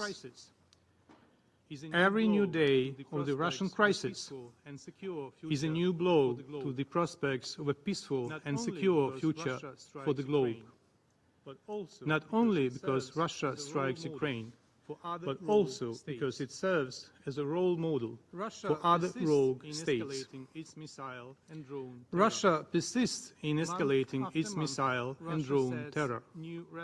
Month after month, Russia sets new records in killing and destruction. The September saw the highest number of civilian casualties in 2024. According to the UN, 208 killed and 1,220 wounded civilians. Madam President, the severity of crimes committed by the Russian military against Ukrainian prisoners of war and civilian detainees is growing. Ukraine's Office of the Prosecutor General has documented the execution of 103 Ukrainian POWs by Russian forces, with 80% of these executions occurring in 2024. In October, at least 2 cases of mass murder of Ukrainian POWs have been recorded. Near Pokrovsk, Donetsk region, Russians killed 16 Ukrainian POWs. Just several days later, on October 10, Russian military forces shot 9 unarmed Ukrainian soldiers near the village of Zeleny Shlakh in the Kursk region. Not only soldiers, but Ukrainian civilians to continue to be killed in Russian captivity. On October 10, it was revealed that Ukrainian journalist Victoria Roshina, illegally detained by Russia in the temporarily occupied territory of Ukraine in August 2023, lost her life in a Russian prison. Evidence of widespread and systematic torture by Russia against Ukrainian civilians and POWs were recently reported by the UN Independent International Commission of Inquiry on Ukraine. These acts of torture follow consistent patterns across different locations, including a coordinated and officially sanctioned practice. Madam President, being unable to block the navigation to and from Ukrainian Black Sea ports, Russia has intensified its attacks on civilian vessels and port infrastructure. In the past 3 months, nearly 60 such terrorist attacks have taken place, killing or injuring 79 civilians and damaging or destroying nearly 300 infrastructure facilities and 22 civilian vessels. In one of the latest attacks on October 7, a Russian missile struck a civilian ship under the flag of Palau, killing 1 and injuring 5 people. On October 9, Russia attacked a port in the Odessa region with a ballistic missile, hitting a container ship registered in Panama, which carried 45 containers of packaged sunflower oil. This shipment was a humanitarian consignment commissioned by the United Nations for delivery to Palestine. As a result of the missile attack, at least 8 people were killed and 11 injured. Putting an end to Russia's occupation and missile attacks on our ports would significantly increase our ability to supply food to the global market. Madam President, due to Russia's relentless shelling and deliberate destruction of power generation, especially in frontline regions, the situation there has worsened drastically. On October 15, the governor of Kharkiv Oblast announced the mandatory evacuation of residents in Kupiansk and nearby villages, which have been left without electricity, heat and water due to Russian shelling. Ensuring nuclear safety and security remains one of Ukraine's top priorities.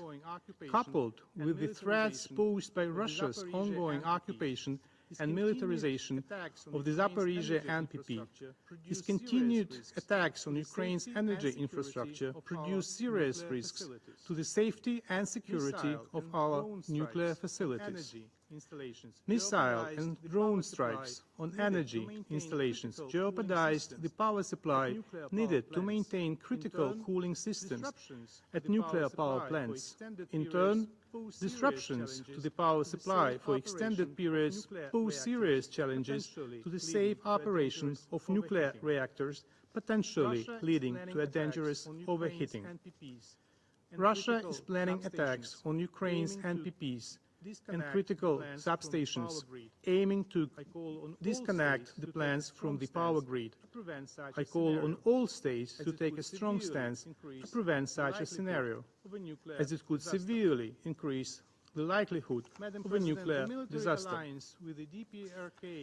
Madam President, the military alliance with the DPRK exposes several truths about Russia. Let's start with this very chamber. Protecting its accomplice, Russia has undermined the monitoring mechanism for sanctions compliance. This has once again proved that the mafia regime in Moscow has nothing to do with the purpose for which the Security Council exists. Another truth is that all of Russia's might is a bluff. It's a gas station with a nuclear bomb.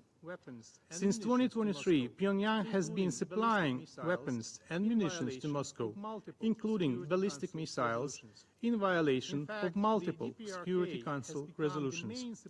In fact, the DPRK has become the main supplier of ammunition to Russia, thus fueling and prolonging its war against Ukraine. This is yet another blow to the myth of the second army of the world, the army which is in reality is begging from global outcasts not only for weapons but also for manpower. According to publicly available information, approximately 11,000 DPRK infantry troops are currently being trained in Russia's east. These troops are expected to be ready for war against Ukraine by November 1st. Whereas at the beginning of the invasion, most Russian citizens killed in the war were from indigenous peoples and other non-Russian ethnic communities. Now Moscow headhunts impoverished citizens from third countries. once again exposing the deeply racist, neo-colonial nature of this regime. Although the example of the DPRK is the most striking, we should not forget about Russia's attempts to deceitfully recruit people from African and Asian countries, not only for combat operations but also for work in military industries. For instance, as reported by the media recently, the Indian Foreign Ministry acknowledged they are pressing Russia for the discharge of all Indian nationals remaining in the Russian army. Madam President, the outcome of Russia's war against Ukraine will decide whether the world will plunge into more wars. This global threat requires a global and ambitious response. That is why last week President of Ukraine, Volodymyr Zelensky, presented the victory plan that consists of 5 very concrete points. And let me now unweave the Russian tapestry of lies about the plan. Its first point is indeed an invitation for Ukraine to join NATO. This will become fundamental for peace and serve as a signal to the Russian dictator that his geopolitical calculations have failed. Russia should not be allowed to further exploit geopolitical uncertainty in Europe. The second point is defense. It implies the irreversible strengthening of Ukraine's capabilities in face of the aggressor. This includes provision of a determined inventory of weapons needed to achieve this objective, strengthening of Ukraine's air defense, further military operations in designated areas of Russia, and destroying Russia's offensive potential in the occupied territories of Ukraine. The third point is deterrence. Ukraine proposes deploying a comprehensive non-nuclear strategic deterrence package on its territory, sufficient to protect the country from any military threat posed by Russia. Effective deterrence will ensure that Russia either resorts to diplomacy or is going to lose its war machine. The fourth point is strategic economic potential.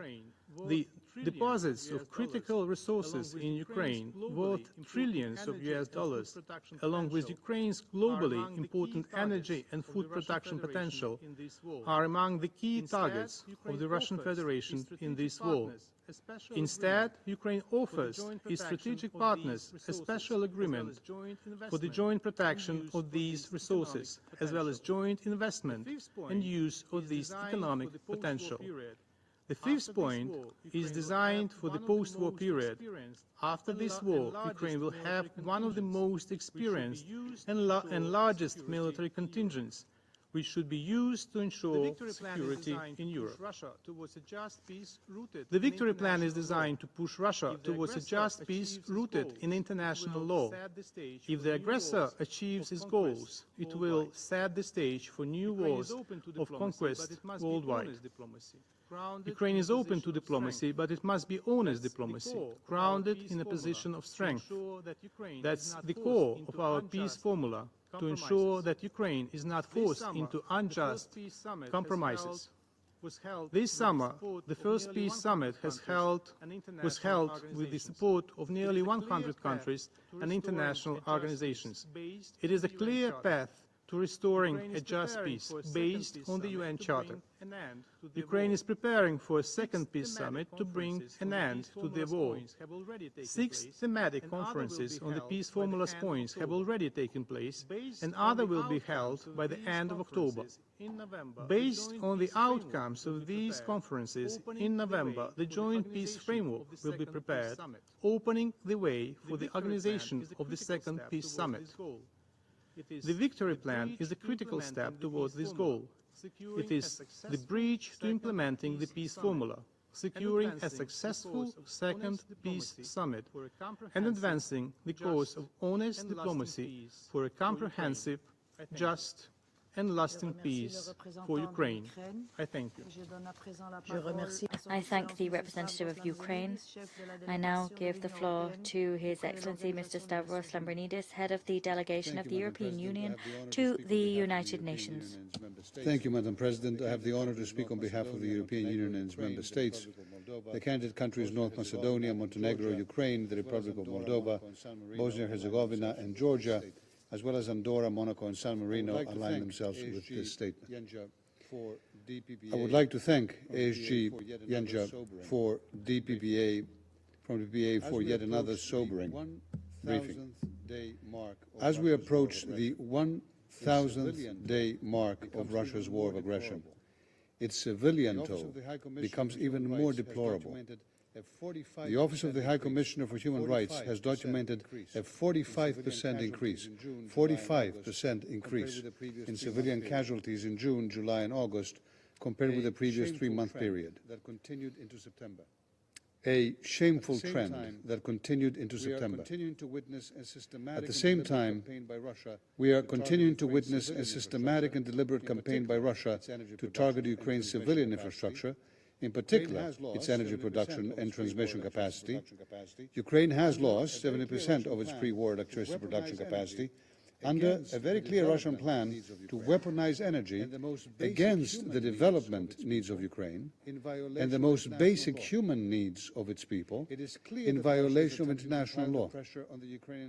It is clear that Russia is attempting to pile the pressure on the Ukrainian people ahead of a freezing summer, hoping that in this way they will capitulate. We repeat our call on Russia to immediately halt its war of aggression, including its unrelenting strikes against Ukraine's civilian and civilian infrastructure. The UN Human Rights Monitoring Mission has assessed that such attacks have been of a widespread and systematic nature, considering the number of regions affected, the high precision of weapons involved, and the scale of harm inflicted on civilians. We are also concerned about Russia's treatment of Ukrainian prisoners of war, with at least 177 prisoners of war having died in Russian captivity since the beginning of Russia's war of aggression, according to reliable sources.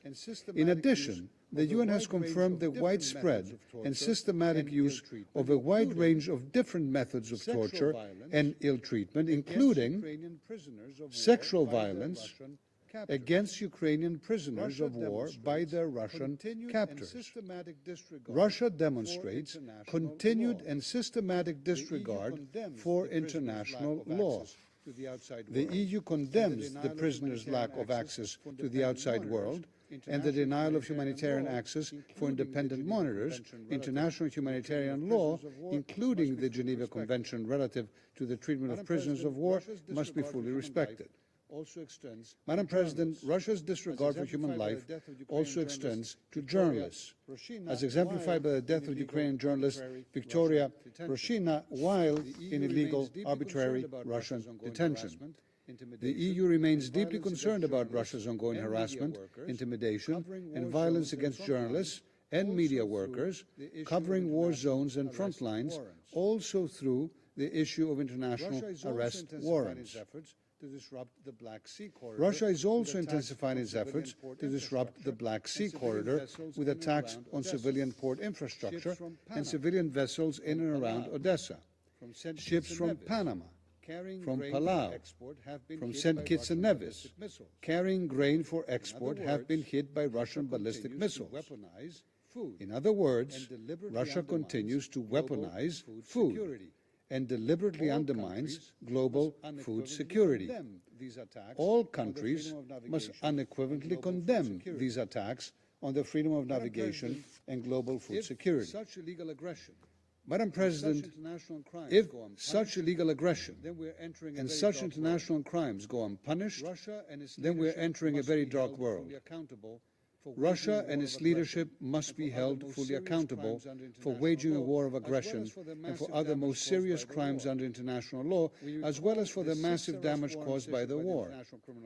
We recall the 6 arrest warrants issued by the International Criminal Court, including against the Russian president, for the war crime of unlawful deportation and transfer of Ukrainian children.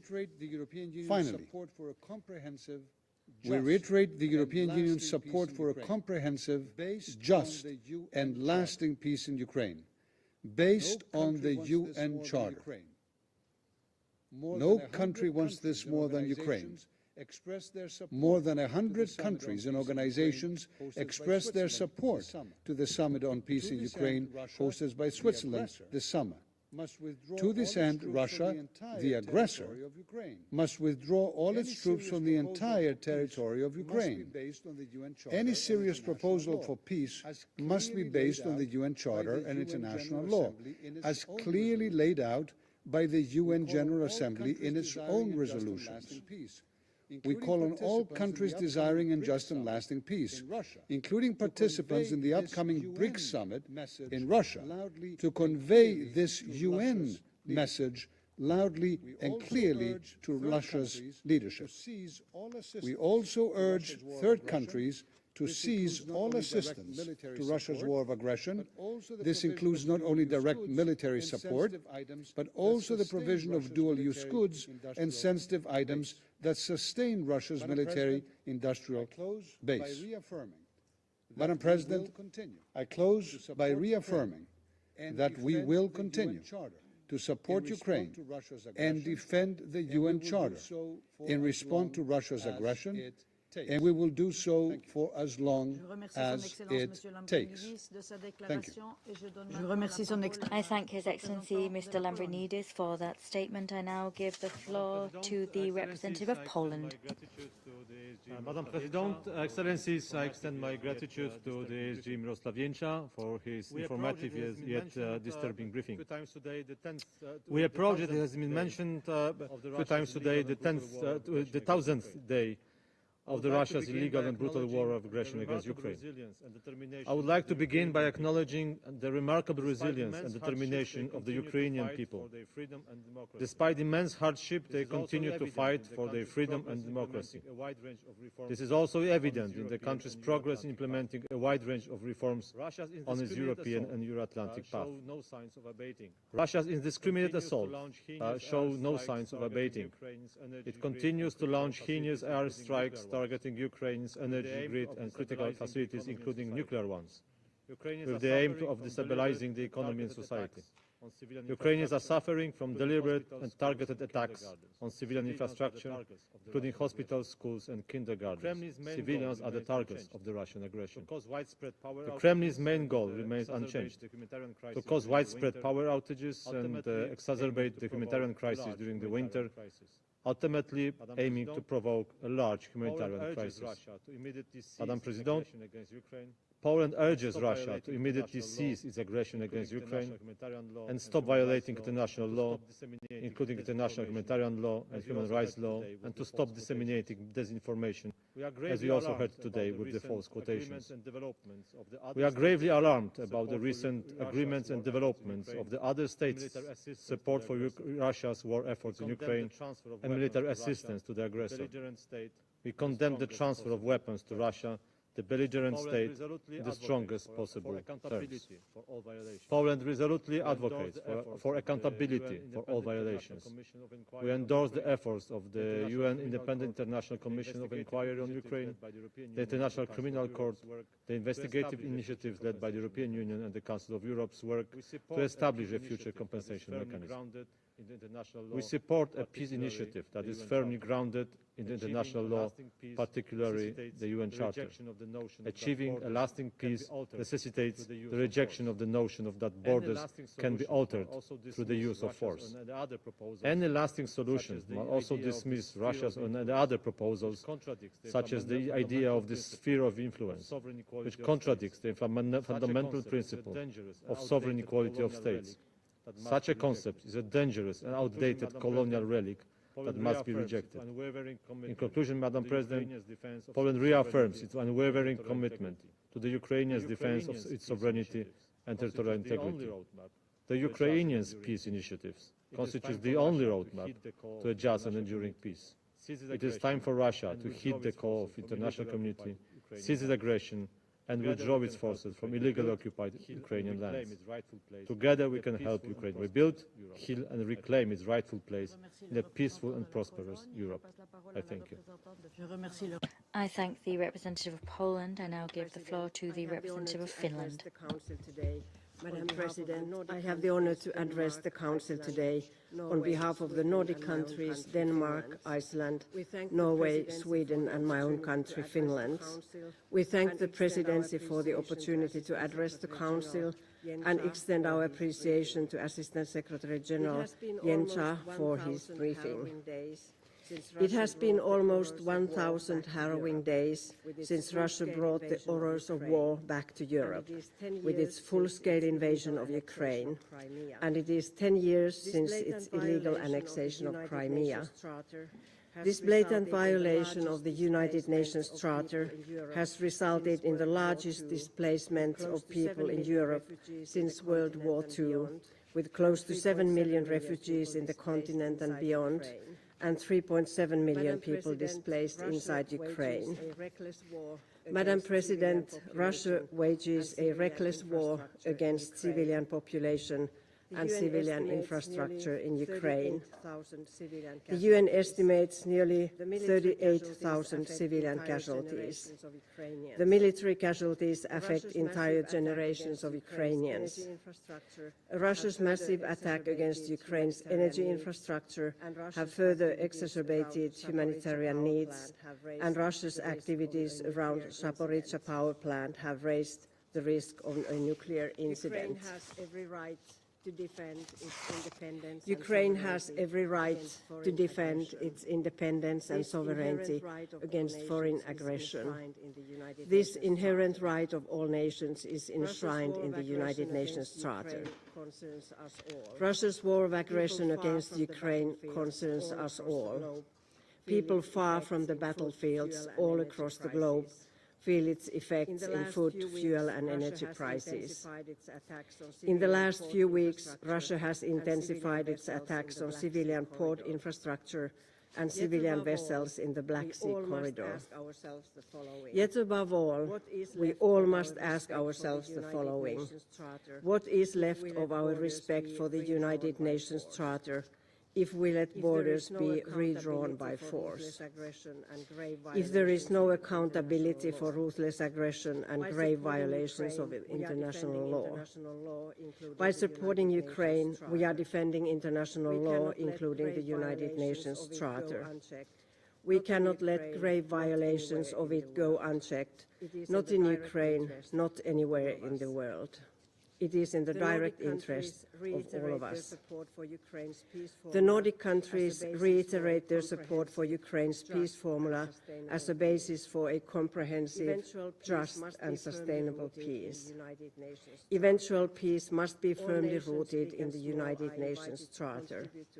All nations, big and small, are invited to contribute to efforts that can lead to a comprehensive, just and sustainable peace. It is up to Ukraine to define when and on what basis a future peace process should be conducted. The Nordic countries will support Ukraine and the Ukrainian people as long as it takes. Thank you, Madam President. I thank the representative of Finland. I now give the floor to the representative of Estonia. President, I have the honor to speak on behalf of the three Baltic states, Latvia, Lithuania and my own country, Estonia. We align ourselves with a statement of the European Union. Let me add a few elements. President, let me start by thanking ASG Jenča for his useful briefing. The list of Russia's violations and crimes committed in Ukraine continues to grow with every passing day. Contrary to the calls of the states represented at this table for de-escalation, the statements and actions by Russian leadership indicate that these calls fall on deaf ears, as exemplified by recent Russian attacks against Ukrainian port infrastructure in Odessa and against civilian vessels, some of which were carrying grain, including to Palestine. I stress once again that Russia's actions are violating the principles of the UN Charter and are not compatible with its Security Council permanent membership obligations. Russia's attempt to derail the Pact for the Future during the UN High-Level Week, including all of our priorities for the revival of multilateralism, is yet another stark reminder that Russia is a threat to global peace and security. In addition, allow me to make 3 points.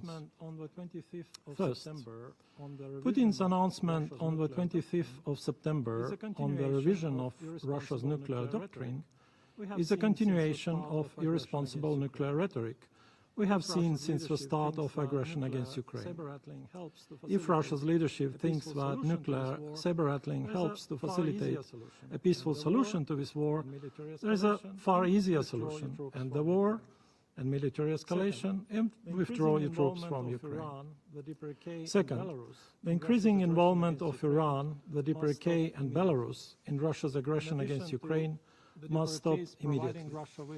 In addition to the DPRK's providing Russia with ballistic missiles, recent reports of potential involvement of the DPRK's troops to fight on Russia's side in Ukraine would be an utterly dangerous escalation. We call on China as a permanent member of the United Nations Security Council with a particular responsibility to uphold the purposes and principles of the UN Charter to support ending Russia's war of aggression, including by seizing all material and political support to Russia. Thirdly, we condemn the increasing systematic executions of Ukrainian prisoners of war by Russia. Reports indicate that Russia has killed at least 177 Ukrainian prisoners of war since the beginning of Russian invasion. This abhorrent practice is another cowardly act displaying Russia's complete disregard for international law, including international humanitarian law, particularly Convention Against Torture, and constitutes a grave breach of the Geneva Conventions. We also call on Russia to immediately free all detained Ukrainian civilians. President, we stand with Ukrainian people and reiterate our unwavering support to Ukraine's right for self-defense and Ukraine's sovereignty and territorial integrity within its internationally recognized borders. We call upon the UN membership to support Ukraine's peace formula, which is the only viable framework, to secure a comprehensive, just and lasting peace in Ukraine, based on principles of the UN Charter. I thank you. I thank the representative of Estonia. There are no more names inscribed on the list of speakers. The meeting is adjourned. And I wish you a pleasant evening. Thank you.